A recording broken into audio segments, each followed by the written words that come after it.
Welcome to our मंजिल with Ansari YouTube channel. अगर आपको यूपीएसएससी और अन्य एग्जाम से रिलेटेड यूजफुल वीडियोस पसंद हैं, तो वीडियो को लाइक करें, शेयर करें और चैनल को सब्सक्राइब जरूर करें। आज हम यूपी जीके में यूपी का सामान्य परिचय इम्पोर्टेंट टॉपिक पढ़ने जा रहे हैं। चलिए शुरुआत करते हैं। तो आज का हमारा विषय है उत्तर प्रदेश एक सामान्य परिचय।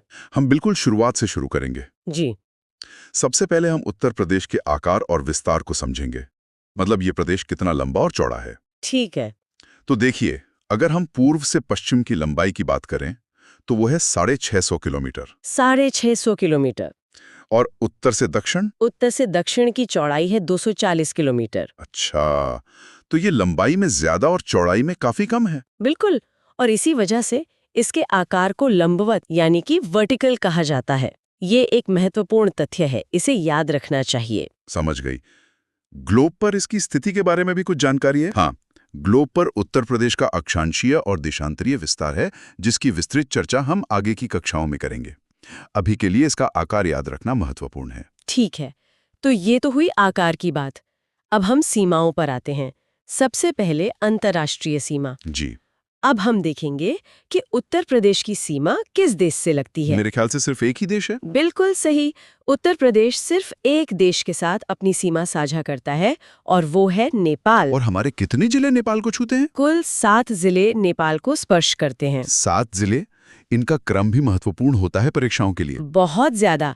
इनका क्रम खासकर पश्चिम से पूर्व की ओर याद रखना जरूरी है। तो क्या क्रम है इनका? सबसे पहले पीलीभीत, फिर लखीमपुर खीरी, बहराइच, श्रावस्ती, बलरामपुर, सिद्धार्थनगर और सबसे पूर्व में महाराजगंज। पीलीभीत, लखीमपुर खीरी, बहराइच, श्रावस्ती, बलरामपुर, सिद्धार्थनगर और महाराजगंज। ठीक है, याद रहेगा। चलिए अब प्रदेश के राज्यों के साथ सीमाओं को देखते हैं।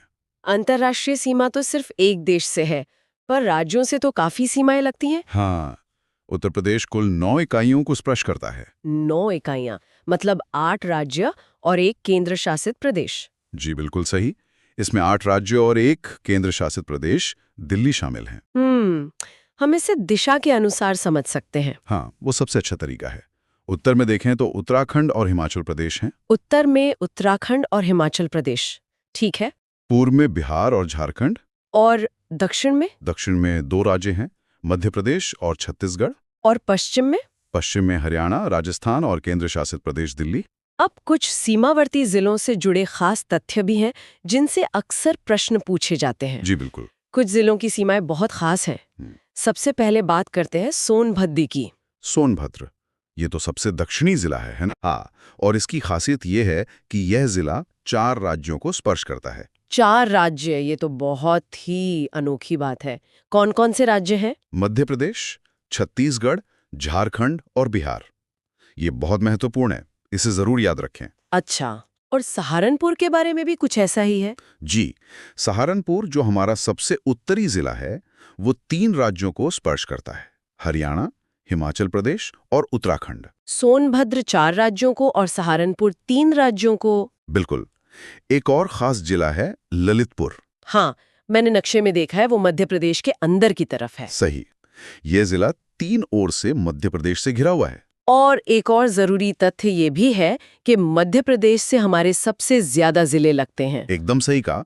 मध्य प्रदेश से उत्तर प्रदेश के सबसे ज्यादा यानी 11 जिले लगते हैं। चलिए, अब अगले विषय पर चलते हैं, राष्ट्रीय राजधानी क्षेत्र यानी एनसीआर। जी, अब हम एनसीआर में शामिल उत्तर प्रदेश के जिलों के बारे में जानेंगे। तो उत्तर प्रदेश के कुल कितने जिले एनसीआर का हिस्सा हैं? वर्तमान में यूपी के कुल 8 जिले एनसीआर में शामिल हैं। वो 8 जिले कौन कौन से हैं? इनकी सूची है: मेरठ, गाजियाबाद, गौतम बुद्ध नगर, बुलंदशहर, हापुड़, बागपत, मुजफ्फरनगर और शामली। और क्या भविष्य में और भी जिलों को शामिल करने की कोई योजना है? हाँ, प्रस्ताव है। भविष्य में मथुरा, अलीगढ़, हाथरस और बिजनौर को भी एनसीआर में शामिल करने का प्रस्ताव है। अच्छा, तो अभी 8 हैं और 4 प्रस्तावित हैं। अब एक बहुत ही रोचक विषय पर आते हैं, उत्तर प्रदेश का नामकरण, मतलब इसके नाम का इतिहास। क्या आप जानते हैं कि उत्तर प्रदेश का नाम हमेशा से ये नहीं था? हाँ, इसका एक पूरा इतिहास है। चलिए इसकी समय रेखा देखते हैं। सबसे पुराना नाम क्या था? 1836 में इसे उत्तर पश्चिमी प्रांत कहा जाता था। उत्तर पश्चिमी प्रांत। फिर 1877 में इसका नाम हुआ उत्तर पश्चिमी प्रांत, आगरा और अवध। नाम थोड़ा और बड़ा हो गया। जी। फिर 1902 में इसे आगरा और अवध का संयुक्त प्रांत कहा गया। और फिर संयुक्त प्रांत। हाँ, 1937 में नाम बदलकर सिर्फ संयुक्त प्रांत या यूनाइटेड प्रोविंस हो गया। ये नाम बहुत प्रसिद्ध हुआ। और फिर इसे अपना वर्तमान नाम उत्तर प्रदेश कब मिला? 24 जनवरी 1950 को। ये तारीख बहुत महत्वपूर्ण है। नाम की तरह ही प्रदेश की राजधानी भी समय के साथ बदलती रही है। जी बिल्कुल। चलिए राजधानियों का सफर देखते हैं। तो सबसे पहली राजधानी कौन सी थी? 1836 से राजधानी आगरा थी। मुगल काल से ही आगरा एक महत्वपूर्ण केंद्र था। सही कहा। फिर 1858 से राजधानी प्रयागराज बनी, जिसे तब इलाहाबाद कहते थे। और लखनऊ राजधानी कब बनी? लखनऊ का सफर 2 चरणों में हुआ। 1921 से लखनऊ को आंशिक रूप से मतलब पार्शियली राजधानी बनाया गया। और पूर्ण रूप से? 1935 से लखनऊ को पूर्णतः यानी फुली प्रदेश की राजधानी बना दिया गया। अच्छा, और जो 24 जनवरी की तारीख हमने नामकरण में पढ़ी थी, उसका एक और महत्व है। जी, 24 जनवरी 2018 को पहली बार उत्तर प्रदेश दिवस मनाया गया था। अब लखनऊ तो हमारी प्रशासनिक राजधानी है, पर प्रदेश की कुछ और विशिष्ट राजधानियां भी हैं। हाँ, ये जानना भी बहुत जरूरी है। लखनऊ के अलावा प्रदेश की अन्य विशिष्ट राजधानियां भी हैं। जैसे हमारी न्यायिक राजधानी। न्यायिक यानी जुडिशियल राजधानी है प्रयागराज। हमारा हाईकोर्ट वहीं है। और धार्मिक या सांस्कृतिक राजधानी? वो है वाराणसी। और प्रदेश की आर्थिक राजधानी किसे कहते हैं? आर्थिक यानी इकोनॉमिक राजधानी का दर्जा कानपुर को मिला है। तो प्रशासनिक लखनऊ, न्यायिक प्रयागराज, धार्मिक वाराणसी और आर्थिक कानपुर। बिल्कुल। अब एक और महत्वपूर्ण घटना देखते हैं, राज्य का विभाजन। जी, जब उत्तराखंड बना था। हाँ, ये हुआ था 9 नवंबर 2000 को। इस दिन क्या हुआ था? प्रदेश के 13 पहाड़ी जिलों को अलग करके उत्तरांचल नाम का एक नया राज्य बनाया गया, जिसे अब उत्तराखंड के नाम से जाना जाता है। जी। चलिए अब बात करते हैं उत्तर प्रदेश के राजकीय प्रतीकों की, स्टेट सिंबल्स। हर राज्य के अपने प्रतीक होते हैं। चलिए उत्तर प्रदेश के राजकीय प्रतीकों को जानते हैं। सबसे पहले राजकीय चिन्ह। वो एक वृत्त में 2 मछली और एक तीर धनुष वाला चिन्ह है ना? बिल्कुल, एक वृत्त में 2 मछली और एक तीर धनुष। इसे 1938 में स्वीकृत किया गया था। ठीक है। और हमारा राजकीय पशु? राजकीय पशु है बारहसिंघा, जिसे स्वॉम्प डियर भी कहते हैं। राजकीय पक्षी कौन सा है? राजकीय पक्षी है सारस या क्रॉन्च, सारस क्रीन। और राजकीय वृक्ष? राजकीय वृक्ष है अशोक। और अंत में राजकीय पुष्प? राजकीय पुष्प है पलाश। अब बात करते हैं प्रदेश की आधिकारिक भाषाओं की। जी, ऑफिशियल लैंग्वेज।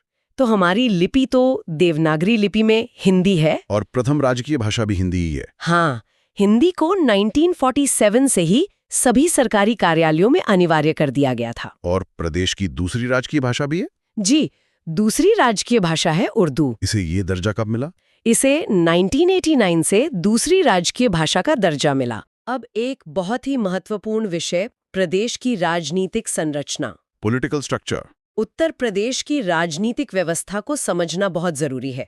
यहाँ द्विसदनात्मक यानी बाइकैमरल व्यवस्था है। द्विसदनात्मक का मतलब है कि यहाँ 2 सदन हैं। जी, विधानसभा और विधान परिषद। तो इन सदनों में सीटों की संख्या कितनी है?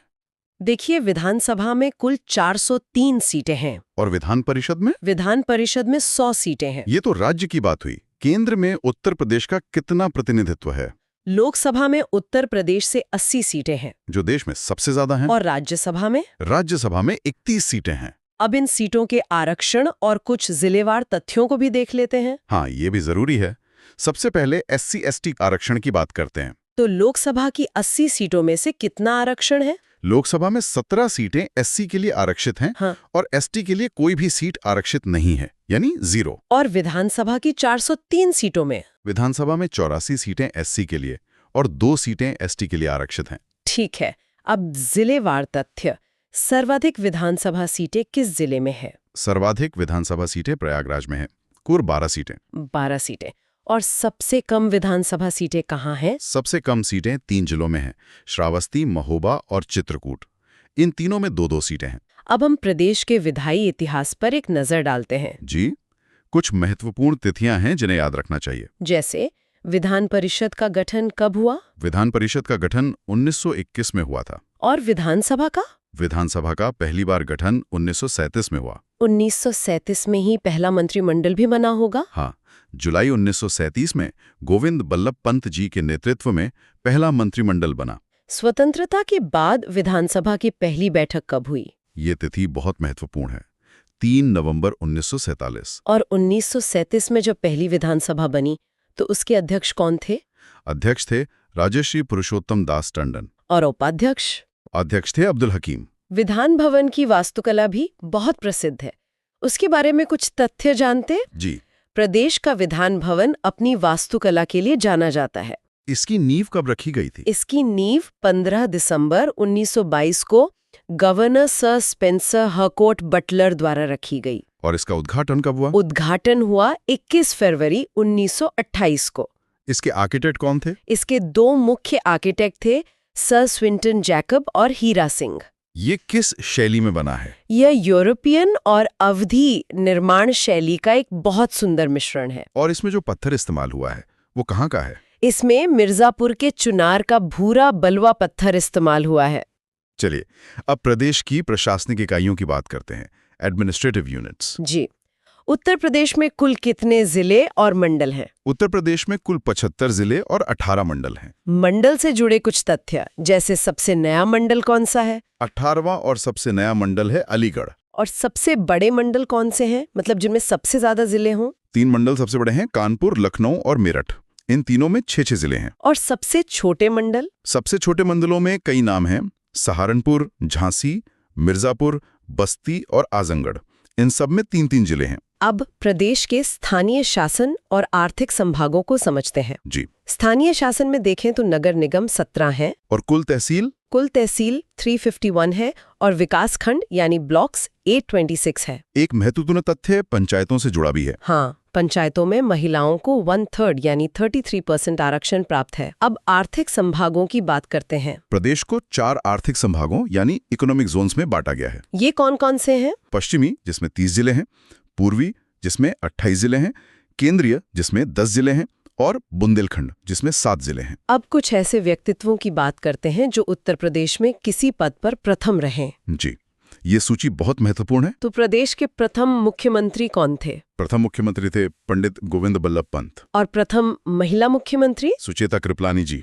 और वो सिर्फ यूपी की ही नहीं बल्कि भारत की भी पहली महिला मुख्यमंत्री थी। और प्रथम राज्यपाल? प्रथम राज्यपाल थी सरोजिनी नायडू जी। वो भी किसी भी भारतीय राज्य की पहली भारतीय महिला राज्यपाल थीं। और प्रथम लोकायुक्त? प्रथम लोकायुक्त थे विश्वंबर दयाल। एक और विशेष जानकारी है कि उत्तर प्रदेश के 2 मुख्यमंत्री बाद में भारत के प्रधानमंत्री भी बने। जी, चौधरी चरण सिंह जी और वीपी सिंह जी। अब कुछ और महत्वपूर्ण राजनीतिक तथ्य देखते हैं। जैसे सर्वाधिक बार मुख्यमंत्री कौन रहा है? सर्वाधिक बार मुख्यमंत्री बनने का रिकॉर्ड मायावती जी के नाम है, 4 बार। और सर्वाधिक बार विधानसभा अध्यक्ष? इसमें 2 नाम हैं, आत्माराम गोविंद खेरे और केशरीनाथ त्रिपाठी जी। दोनों 3-3 बार अध्यक्ष बने। अब बात करते हैं राष्ट्रपति शासन की, प्रेसिडेंट्स रूल। जी, अब तक प्रदेश में कुल 10 बार राष्ट्रपति शासन लग चुका है। पहली बार कब लगा था? पहली बार 1968 में लगा था। और अंतिम बार? अंतिम बार 2002 में लगा था।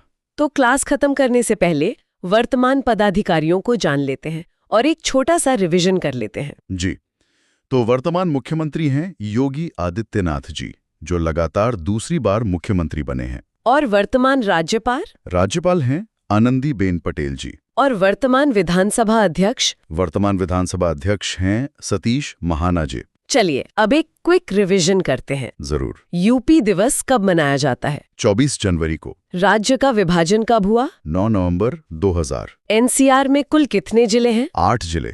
और नेपाल सीमा पर कितने जिले हैं? 7 जिले। ये था UP GK master class chapter 1 का कंप्लीट एक्सप्लेनेशन। अगर वीडियो हेल्पफुल लगी हो तो लाइक और शेयर जरूर करें। नेक्स्ट क्लास में मिलते हैं।